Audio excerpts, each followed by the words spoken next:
तो हाँ जी दोस्तों, क्या हाल है। आप लोगों के बहुत दिनों से कमेंट आ रहे थे कि मैकबुक एयर M1 जो आपका है उसका लॉन्ग टर्म रिव्यू दे दो। तो भाई इस वीडियो में इसका लॉन्ग टर्म रिव्यू करेंगे, या यूं कहूँ सुपर लॉन्ग टर्म रिव्यू, क्योंकि भाई 2 साल हो जाएंगे इस जनवरी में मेरे को इसको यूज़ करते हुए, या फिर कहूँ 700 दिन से ज़्यादा। तो इस वीडियो में सारी कुछ बातें करेंगे इसके बारे में, आपके जो क्वेश्चंस हैं वो भी, और मेरा जो एक्सपीरियंस है मिलाकर सारी बात करेंगे। अब देखो, कुछ चीज़ें अच्छी हैं, कुछ बुरी हैं, अच्छी चीज़ें ज़्यादा हैं, बुरी कम है, पर बात सबकी होगी।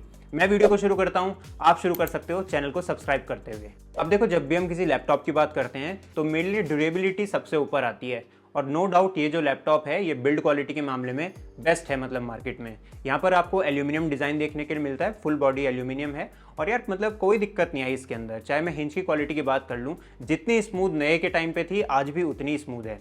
बट भाई यहाँ पर एक चीज़ है, उसका ध्यान आप लोग ज़रूर देना, इसकी हिंज में कुछ अगर फंस गया तो भाई आवाज़ ऐसी आएगी आपकी, ऐसी तैसी हो जाएगी।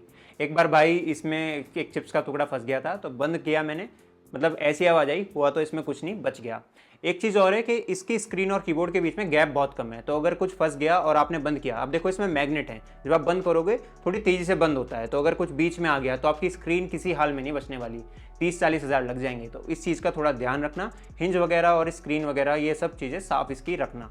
बाकी भाई जो इसका जो ट्रैक पैड है ये भी काफ़ी कमाल का है, कीबोर्ड भी बहुत बढ़िया है, जितना भी मेरा टाइपिंग एक्सपीरियंस रहा इस कीबोर्ड के ऊपर वो बहुत बढ़िया रहा, किसी तरह की कोई दिक्कत नहीं आई मेरे को। डिस्प्ले यहाँ पर भाई 2K है, रेटिना डिस्प्ले है, कमाल के कलर्स आते हैं भाई इसके अंदर। और कंटेंट कंजप्शन की बात करूँ तो इस मामले में एकदम बेहतरीन है, और भाई बिंज वॉच कौन नहीं करता यार, पूरी सीरीज देखी है इस पे। और बैटरी बैकअप के साथ मतलब एक कमाल का कॉम्बिनेशन बनता है। बैटरी बैकअप की बात अभी बाद में करूंगा, पर यार ओवरऑल कंटेंट कंजप्शन का जो एक्सपीरियंस है वो अब बहुत बढ़िया रहा है मेरा। अब देखो, आप लोग कई बार पूछते हो कि स्क्रीन प्रोटेक्टर लगवाना चाहिए या नहीं लगवाना चाहिए, तो भाई मतलब मैं उन लोगों में से हूँ जो प्रोटेक्शन वगैरह ज़्यादा नहीं करते डिवाइसेस की।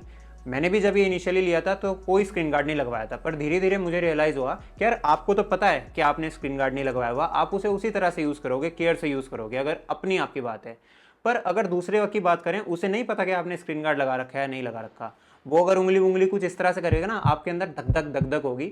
और उससे अच्छा है तो स्क्रीन गार्ड लगवा लेना, और फिर उसकी कोई दिक्कत भी नहीं है, आप चाहे फिर सैनिटाइजर मार के साफ करो, कोई दिक्कत नहीं है। दूसरी बात ये भी है कि इसकी जो स्क्रीन है वो डस्ट वगैरह काफ़ी जल्दी कैच करती है, काफ़ी जल्दी फिंगरप्रिंट्स कैच करती है, तो बार बार साफ करोगे कपड़े की, मतलब जिस क्लोथ से साफ करोगे उससे भी चांसेस है कि माइनर स्क्रैचेस आ सकते हैं। तो इससे बेटर है कि आप ये स्क्रीन गार्ड लगवा लो। पर यहाँ पर मेरे से एक गलती हो गई है, मैंने क्या करा है, एक तो इसकी डिस्प्ले ग्लॉसी है, और जो स्क्रीन गार्ड लगवा लिया वो भी ग्लॉसी वाला लगवा लिया, तो उससे क्या है, लाइट और ज़्यादा डिस्ट्रैक्ट कर रही है। तो यहाँ पे आप एक काम करना, मैट वाला स्क्रीन गार्ड लगवाना। अमेजोन पे मैं देख रहा था, मैं उसका लिंक भी दे दूंगा डिस्क्रिप्शन में। बाकी यहाँ और प्रोटेक्शन की अगर हम बात करें तो इसमें मैंने ऊपर और नीचे की तरफ लेने के बाद ही जल्दी से ये मैट वाली जो लेमिनेशन होती है ये करवा ली थी। अब यहाँ पे आप देखोगे एप्पल लोगो है, ये भी चमक नहीं रहा है। उसका फायदा यही होता है कि आप बैग वगैरह में रख रहे हो, कुछ पड़ा है उसके अंदर, तो स्क्रैच वगैरह नहीं आते, बॉडी बच जाती है स्क्रैचेस से। तो ये बेयर मिनिमम है, जैसा कि मैंने बताया मैं ज़्यादा प्रोटेक्शन वगैरह नहीं करता, पर ये बेयर मिनिमम है, इसको आप ज़रूर कर लेना। अब इसकी एक चीज़ है भाई, बैटरी बैकअप, जिसको कि मैं श्योरली कह सकता हूँ कि कोई लैपटॉप बीट नहीं कर सकता। अब इसमें क्या होता है कि साइकिल होती हैं। अब साइकिल क्या चीज़ है जिन लोगों को नहीं पता, आप जब 0 से 100% चार्ज करते हो तो आपकी एक साइकिल कंप्लीट होती है। अगर आपने 50% से 100% किया तो सिर्फ 50% चार्ज किया तो सिर्फ हाफ साइकिल कंप्लीट हुई। तो इस तरीके से मेरे लैपटॉप में 281 साइकिल्स कंप्लीट हो चुकी हैं, जिसको कि अगर मैं मानूँ 700 में से 600 दिन भी मैंने यूज़ किया, तो 600 को अगर मैं डिवाइड करूँ 281 से, तो 2.14 डेज़ का एवरेज बैटरी बैकअप यहाँ पे आता है। तो अगर मैं आज की तारीख की बात करूं तो अभी मुझे यहाँ पे 12 घंटे का बैटरी बैकअप आराम से मिल जाता है, और बहुत ज़्यादा हैवी यूज़ करता हूं तो भी 8-9 घंटे का मिल जाता है। हालांकि जब नया लिया था तब 19-19, 21-21 घंटे का प्रैक्टिकली बैटरी बैकअप मैंने इससे लिया है, और 3-3 दिन ये आराम से चल जाता था। अब देखो, बैटरी बैकअप तो टाइम के साथ कम होता ही है, पर यहाँ पे अभी भी मेरे को बैटरी बैकअप इसके साथ काफ़ी अच्छा मिल जाता है। अगर मैं अपने स्क्रीन टाइम की बात करूँ तो कभी 6 घंटे, कभी 8 घंटे, 14 घंटे, 15-15 घंटे भी मैं इसको यूज़ कर लेता हूँ जब एडिटिंग वगैरह करता हूँ, तो उसमें कोई दिक्कत नहीं आती मेरे को। और अगर मैं बात करूँ तो मैंने इसे यूज़ भी दबा के किया है, जितनी भी एडिटिंग मैं करता हूँ सब इसी पे करता हूँ, और घंटों घंटों यूज़ करता हूँ। तो अभी भी मुझे अगर 2 दिन का बैटरी बैकअप इसके साथ मिल रहा है ना, तो मैं सेटिस्फाइड हूँ, उसमें किसी तरह की दिक्कत नहीं है मेरे को। अब यहाँ पे आप लोग कई बार पूछते हो कि इसको चार्ज करें तो सही तरीका क्या है कि बैटरी लाइफ हमारी ज़्यादा अच्छी रहे। अब यहाँ पे आप लोगों के लिए एक टिप है, और सिर्फ इसके लिए नहीं, आपके जितने डिवाइसेज हैं सबके लिए है। थोड़ा अपना चार्जिंग जो पैटर्न है उसको रैंडम रखो, 20-30% पे लगा लो और 80, 90, 95 पे निकाल लो, उसमें कोई दिक्कत नहीं है। ऐसा मत करो कि 100% तक हर बार फुल चार्ज कर रहे हो और ड्रेन भी उसे 0% तक कर रहे हो। थोड़ा सा अपना पैटर्न को आप रैंडम रखोगे तो बैटरी लाइफ इसकी ज़्यादा रहेगी। अब यहाँ पे एक चीज़ और है, बैटरी हेल्थ। और यहाँ पे बैटरी हेल्थ के साथ मैं हीटिंग की भी बात करना चाहूँगा। अभी मेरे इसकी जो बैटरी हेल्थ है वो है 86%। और अगर मैं आपसे बात करूं पर्टिकुलरली मई जून जुलाई के जो मंथ्स हैं, वो भी स्पेसिफिकली दिल्ली और यूपी वाले रीजन में, जहां पे डे टाइम जो टेम्परेचर्स हैं वो 40-42 डिग्री सेल्सियस बड़े आराम से चले जाते हैं इन मंथ्स में, तो वहाँ पे इवन नॉर्मल टास्क में भी ये अच्छा खासा हीट होता है और तब याद आता है कि यार फ़ैन होना चाहिए था इसके अंदर। अब मैं अगर बात करूं परफॉर्मेंस की, तो ऐसा परफॉर्मेंस पे ये कोई फ़र्क नहीं डालता, पर बैटरी को नहीं छोड़ता। अब इन मंथ्स में जो मेरी बैटरी थी वो 6% तक ड्रॉप हो गई थी। इनिशियली 100 थी, तो इन महीने के बाद 94 रह गई। तो ऐसा सीन इसके साथ रहा था। तो ये हीटिंग जो है ये एक प्रॉब्लम है। तो यहाँ पे अगर फ़ैन होता तो इन मंथ्स में ज़्यादा फ़ायदा करता, हीट को अच्छे से डिसिपेट करता। इन महीनों के अलावा तो एज सच कोई इसमें हीटिंग मुझे इशू नहीं लगा, पर हाँ बैटरी को ये काफ़ी इफेक्ट करता है। यहाँ पे अभी मैं पुणे में हूँ, यहाँ की बात करूँ तो यहाँ पे मॉडरेट टेम्परेचर है, यहाँ तो वैसे ही कोई इशू नहीं आता हीटिंग वगैरह के मामले में। अब देखो जी परफॉर्मेंस की बात करते हैं। अब इस चैनल पे जितनी भी वीडियोस आप देखते हो वो सारी की सारी मैं इसी पे एडिट करता हूँ। नॉर्मली मैं 1080p में एडिट करता हूँ, उसमें किसी तरह की दिक्कत नहीं आती। और जो लास्ट वीडियो मैंने अपलोड की थी वो इंटेंशनली मैंने 4K में शूट की थी इसकी परफॉर्मेंस टेस्ट करने के लिए। तो यहाँ पर आप देख सकते हो कि ये वाला जो प्रोजेक्ट है ये 4K 30 FPS में है, कम्प्लीटली एडिट हो चुका है और इस SSD में सारा इसका डेटा प्रोजेक्ट वगैरह लाइब्रेरी सब कुछ इसी में स्टोर्ड है। तो यहाँ पे आप देखोगे कि मैंने यहाँ पर कलर ग्रेडिंग भी करी हुई है इसके ऊपर, फिर भी अगर मैं टाइमलाइन में स्क्रॉल करूँ तो किसी तरह का कोई लैग नहीं है, काफ़ी स्मूथ है। और एक और बात यहाँ पे ध्यान देने वाली है कि मैंने बेटर क्वालिटी सिलेक्ट किया हुआ है, बेटर परफॉर्मेंस नहीं है। तो बेटर क्वालिटी पे भी किसी तरह का कोई लैग नहीं है। अब चलो ये तो बात हो गई सिंगल लेयर की। अगर मैं यहाँ पे डबल लेयर की भी बात करूँ तो अभी भी किसी तरह का कोई लैग नहीं है, बिल्कुल स्मूथली पूरी ये टाइमलाइन चल रही है अगर यहाँ पे डबल लेयर की भी बात की जाए। और यहाँ पे आप देख सकते हो कि एक तो हमारी मेन वीडियो की लेयर है, ऊपर कुछ स्क्रीन रिकॉर्डिंग है, कुछ ये सब्सक्राइब एनिमेशन वगैरह है, और ये म्यूजिक की लेयर है। यहाँ पर मैंने इसकी ऑटो रेंडरिंग ऑफ की हुई है, आप देख सकते हो कि डॉटेड लाइन है सारी की सारी। तो फिर भी ये बिना लैग के काफ़ी अच्छे से चल रही है, कोई दिक्कत वाली बात नहीं है।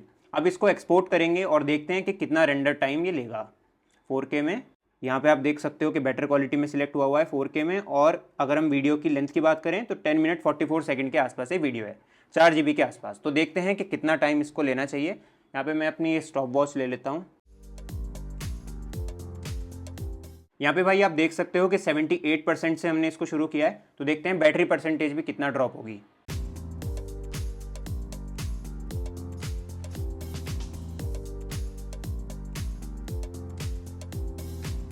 ये लो भाई, तो ये एक्सपोर्ट हो गया भाई। लगभग 14 मिनट्स 42 सेकंड इसने लिए हैं पूरा एक्सपोर्ट होने में, जो कि भाई काफ़ी अच्छा है 4K के हिसाब से। तो यहाँ पे अभी बैटरी 70% है, जब हमने शुरू किया था 78% थी। तो यहाँ पर टोटल बैटरी ड्रॉप हुआ 8% का 10 मिनट 44 सेकंड की वीडियो में, जिसमें इसने टाइम लिया 14 मिनट्स 42 सेकंड। और भाई ये तो बात हो गई 4K की। अब हम 1080p के प्रोजेक्ट की बात करते हैं। तो जो देखो यहाँ पे इस तरह के प्रोजेक्ट होते हैं जहाँ पे मैं रिव्यू वगैरह करता हूँ फ़ोन का, तो यहाँ पे आप देखोगे कि कितनी सारी लेयर होती हैं, लगभग 7-8 लेयर होती हैं। देखो 2-3 लेयर होती हैं इमेजेस की, 2 लेयर हो जाती हैं वीडियो की, कुछ 1-2 लेयर हो जाती हैं हमारी म्यूज़िक की, और कुछ इफेक्ट्स की, टेक्स्ट होता है ऊपर टॉप पे, तो काफ़ी लेयर्स हो जाती हैं। और इस तरह के जो प्रोजेक्ट होते हैं काफ़ी कॉम्प्लेक्स होते हैं। फिर भी यहाँ पर आप देख सकते हो कि बिल्कुल स्मूथ है टाइमलाइन में, जब मैं स्क्रॉल कर रहा हूँ किसी तरह का कोई लैग नहीं है यहाँ पे। और ये भी प्रोजेक्ट देखो रेंडर नहीं हो रखा है। यहाँ पे भी अगर हम देखें तो यहाँ पे बेटर क्वालिटी सिलेक्ट हुआ है, तो बिल्कुल स्मूथ है, कोई दिक्कत नहीं है। और इसको भी एक्सपोर्ट करेंगे और देखेंगे कितना टाइम लेगा ये रेंडरिंग में। तो .mp4 यहाँ पे आप देखोगे बेटर क्वालिटी में सिलेक्ट हो रखा है 1080p में, और 9 मिनट के लगभग वीडियो है, 1.37 GB के आसपास। और ये लो,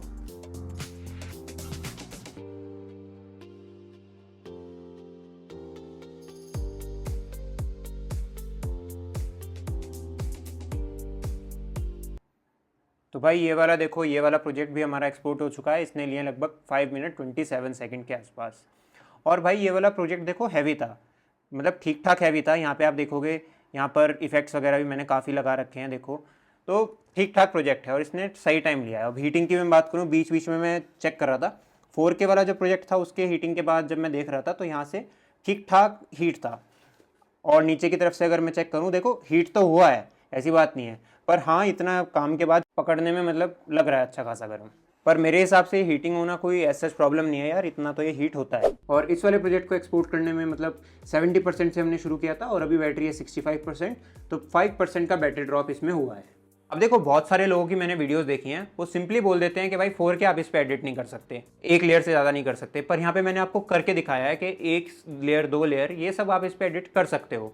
और यहाँ पे मैं 8 GB रैम वाला मॉडल है मेरा, अब मैं मानूंगा कि हाँ पिछले कुछ ऐसे अपडेट्स थे जहाँ पे ये क्रैश हो रहा था थोड़ा बहुत, मतलब लैग वैग कर रहा था, तो वहाँ पे थोड़ी बहुत दिक्कतें आ रही थी, पर अभी तो सारी चीज़ ठीक है, मुझे किसी तरह की दिक्कत नहीं आ रही। और ये देखो बहुत ज़्यादा डिपेंड करता है आपके लेवल ऑफ एडिटिंग पे, स्टाइल पे, कि आप कैसा एडिट करते हो। जिस तरीके का मैं करता हूँ मुझे कोई दिक्कत नहीं आती उसमें। अब देखो आपको एक सिंपल सी बात बताता हूँ बिना कॉम्प्लिकेट करे। अगर आप मल्टी कैम शूट कर रहे हो तो आपकी फुटेज वगैरह हैवी हो जाएगी, वहाँ मैं कह सकता हूँ कि दिक्कत आएगी थोड़ी सी।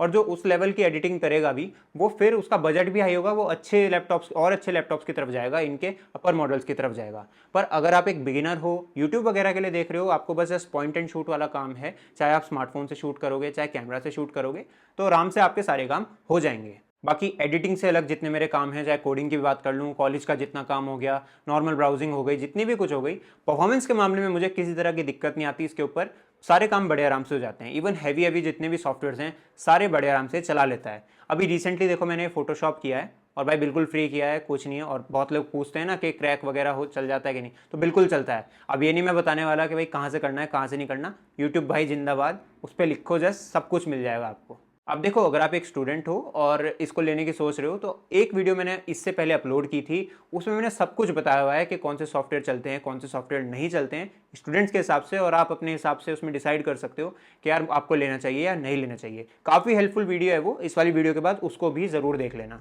अब यहाँ तक तो हो गए देखो इसकी अच्छी बात है, पर देखो कुछ कॉन्स भी हैं इसके जिनके बारे में बात करना चाहूँगा, कुछ इशूज़ हैं। सबसे पहले तो देखो इसके स्पीकर्स, नो डाउट इसके स्पीकर्स काफ़ी लाउड हैं, और जितने भी लैपटॉप्स मार्केट में अवेलेबल हैं इस प्राइस रेंज में उनसे ज़्यादा काफ़ी ज़्यादा लाउड हैं, और आपको कोई एक्सटर्नल स्पीकर्स की ज़रूरत भी नहीं पड़ती अगर आप नॉर्मल कुछ काम कर रहे हो। पर यहाँ पर एक दिक्कत है, कुछ पर्टिकुलर फ्रीक्वेंसीज पे इनसे कुछ एक बजिंग सी साउंड आती है, एक वाइब्रेशनल साउंड आती है, जो कि अगर आपने एक बार कैच कर ली, एक बार पकड़ ली, तो काफ़ी इरिटेटिंग हो जाती है। आपको कुछ सॉन्ग्स भी मैं प्ले करके दिखाता हूँ कि क्या प्रॉब्लम है। आप ईयरफोन्स लगा लेना।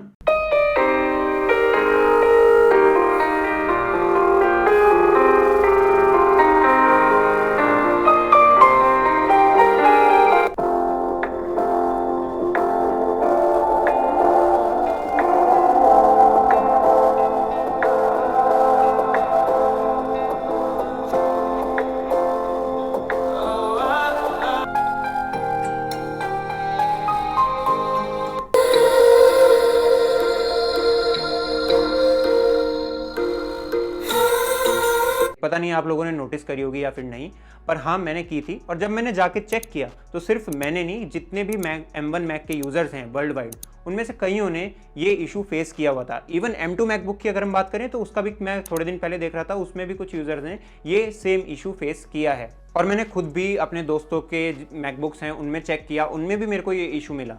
इवन जब मैं सर्विस सेंटर गया अपना ये मैकबुक लेके, वहाँ पे जो नए मैकबुक्स रखे थे M1 मैकबुक्स, मैंने उन पे चेक किया, इवन M1 मैकबुक प्रो में भी चेक किया, उसके भी स्पीकर में सेम प्रॉब्लम थी। मैंने उन लोगों को बोला और बात चलती रही, मैं उनको कह रहा था नहीं सॉफ्टवेयर इशू है, सब में है, पर एट द एंड उन्होंने मेरे स्पीकर रिप्लेस करे और उसके बाद भी ये इशू नहीं गया। वही बात आ जाती है कि ये सॉफ्टवेयर इशू ही तो था। और देखो एप्पल की अगर मैं बात करूं, उनकी तरफ से आज तक कोई भी सेटिस्फैक्टरी आंसर कहीं भी मुझे नहीं मिला। और इनफैक्ट मैं सर्विस सेंटर की बात करूं तो उनके लिए भी मतलब मेरा एक्सपीरियंस उनके साथ इतना अच्छा नहीं रहा। और अगर मैं इस वाले टॉपिक पे बात करूं तो ये वीडियो काफ़ी लंबी हो जाएगी, इसके ऊपर मैं अलग से बात कर सकता हूं अगर आप लोग चाहो। इन शॉर्ट आप इतना जान लो कि सर्विस सेंटर के साथ मेरा एक्सपीरियंस बिल्कुल भी अच्छा नहीं रहा। पुणे जैसी सिटी के अंदर भी यहाँ पर जो प्रोफेशनल्स हैं वो बिल्कुल, एक तो लगे ही नहीं कि प्रोफेशनल हैं, अनट्रेंड है बिल्कुल यार। अब देखो दूसरा इशू आप में से किसी सब्सक्राइबर ने पॉइंट आउट कराया था, एक ट्रैक पैड में इसमें फीचर होता है साइलेंट क्लिकिंग का, उसको ऑन करने पे भी जो क्लिक्स हैं वो साइलेंट नहीं हो रहे थे। और ये चीज़ काफ़ी अपडेट से होती जा रही है, बोलते हैं कि अपडेट के साथ सॉल्व हो जाएगी, पर नहीं होती। इनफैक्ट यहाँ पर जब उन्होंने मुझे बोला, मैंने चेक किया, मैंने ये इशू फेस किया, जब जाके इनके एप्पल कम्युनिटी पे चेक किया और भी यूज़र्स ये सेम इशू फेस कर रहे थे। आप लोग भी एक बार चेक करना। और यहाँ पे इनका कहना है कि मदरबोर्ड इशू हो सकता है। अरे भाई मदरबोर्ड इशू कैसे हो जाएगा जब इतने सारे यूजर्स को आ रहा है, सबके मदरबोर्ड थोड़ी खराब हो गए, सॉफ्टवेयर इशू है भाई, ये बग है। अब देखो पीछे कुछ ऐसे अपडेट आए थे जहाँ पर रिफ्रेश रेट वाली प्रॉब्लम आ रही थी, स्क्रीन फ्रीज हो जाती थी, रिफ्रेश रेट कम लगने लगता था, तो रीस्टार्ट करना पड़ता था, उसके बाद ये चीज़ सॉल्व होती थी। हालांकि वो अभी ठीक है। कुछ ऐसे इशू, अभी पिछला ही अपडेट था वेंचुरा का पहला, उसमें पहली और एकलौती बार ये मेरा मैकबुक क्रैश हुआ था। इनके खुद की एप्स रिस्पॉन्ड नहीं कर रही थी। अब देखो बात सिर्फ मैकबुक की नहीं है, इश्यूज आईफोन यूजर्स को भी आ रहे हैं। कल ही मैंने ट्वीट किया था, मुझे मेरे आईफोन में प्रॉब्लम आ रही थी, ये जो ओरिएंटेशन का इशू आ रहा था, यहाँ पे जो बैटरी परसेंटेज वगैरह है ये इधर की तरफ यहाँ पे शो हो रही थी।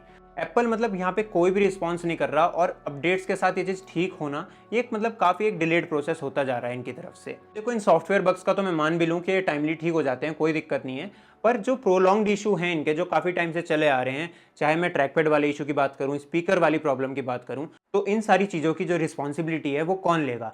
एप्पल जो कि इतना बड़ा ब्रांड है वही कुछ नहीं कर रहा, तो बाकी ब्रांड्स की हम लोग क्या बात करें? अब देखो मैं छोटा एक क्रिएटर हूँ, मैं चाहूँगा कि और जितने भी बड़े क्रिएटर्स हैं जिनको आप लोग जानते हो, आप जाओ उनके कमेंट सेक्शन में लिखो, उनको बोलो, और वो लोग अगर इस पर बात करेंगे तो हाँ थोड़ा सा इम्पैक्ट होगा, और हम उम्मीद कर सकते हैं कि एप्पल कुछ करेगा इन चीज़ों के बारे में। और आप लोग भी कमेंट सेक्शन में बताना कि आप लोगों को क्या क्या इश्यूज आ रहे हैं, और कमेंट सेक्शन जो है वो पूरा का पूरा आप क्या है, अच्छा लगता है कि आप जब कमेंट करते हो उस पर डिस्कशंस होते हैं, कम्युनिटी बनती है, ये चीज़ काफ़ी अच्छी लगती है, तो बताना अपना एक्सपीरियंस ज़रूर। अब वापस आते हैं इस पर। यहाँ पर देखो आपको 2 टाइप सी पोर्ट मिलते हैं। अब कभी कभी क्या होता है जब चार्जिंग वगैरह करते हैं तो फील होता है कि यार एक टाइप सी पोर्ट और होना चाहिए था, जो कि इन्होंने M2 मैकबुक में अच्छा किया है, वहाँ पे मैगसेफ दिया है, तो दोनों के दोनों आपके जो टाइप सी पोर्ट हैं वो फ्री हो जाते हैं। अब देखो यहाँ पे आपको हब वगैरह भी खरीदना पड़ेगा, एक्सेसरीज के बारे में आप पूछते हो, अगर आपको एक्सटर्नल डिस्प्लेज वगैरह कनेक्ट करनी पड़ती हैं। मेरे को तो नहीं है ऐसा कुछ काम, मेरे को तो एक ये सिंपली ये जो कनेक्टर है type C to USB connector, ये मेरा काम कर देता है। जब भी मुझे कोई या तो पेन ड्राइव कनेक्ट करनी पड़ती है, या फिर पुराने एंड्रॉयड फ़ोन जो टाइप ए पोर्ट वाले थे वो कनेक्ट करने पड़ते थे इस पर, जब मेरे पास पहले एंड्रॉयड फ़ोन था। अभी तो क्या है कि type C to type C cable अगर है, टाइप सी पोर्ट आ रहे हैं फ़ोन में, तो एज सच कोई इशू आता नहीं है। अब यहाँ पर मेरा जो ये मॉडल है वो है 8GB रैम 256GB स्टोरेज, और यहाँ पर एक चीज़ का ध्यान आप लोगों को देना पड़ेगा कि अपग्रेडेबिलिटी नहीं है, आप अपग्रेड नहीं कर सकते एक बार लेने के बाद। लेने से पहले आपको डिसाइड करना पड़ेगा कि कितना लेना है। अब यहाँ पे मैं कहूँगा कि जो स्टोरेज है उसमें पैसा बर्बाद मत करना, क्योंकि एक तो 20,000 रुपये आपको देने पड़ेंगे अगर आप 256 से 512GB पे जाओगे। उससे अच्छा है अगर आपको बाद में ज़रूरत लगे, देखो स्टोरेज तो आप अपग्रेड कर सकते हो। मैं यहाँ पे देखो जैसे कि ये सैमसंग की T5 SSD यूज़ करता हूँ, मेरा काम इससे चल जाता है, एडिटिंग वगैरह सब इससे करता हूँ, बाकी जितनी भी फाइल्स वगैरह हैं, जो वीडियोज़ हैं स्टोर करनी होती हैं वो इसी पे करता हूँ, इसी से एडिट करता हूँ, फास्ट रहती हैं ये। तो स्टोरेज से अच्छा है कि आप इन पे इन्वेस्ट कर सकते हो, इस पे ले सकते हो। इसकी वीडियो वगैरह भी है चैनल पे, लिंक भी मैं नीचे दे दूंगा। रही बात रैम की, तो वहाँ पर मैं बोलूँगा कि अगर आप 16GB अफोर्ड कर सकते हो तो बिल्कुल 16GB आप लेना, क्योंकि क्या है जब मैंने लिया था 2 साल पहले तब 8GB ठीक था, और मैंने 4 साल के हिसाब से लिया था।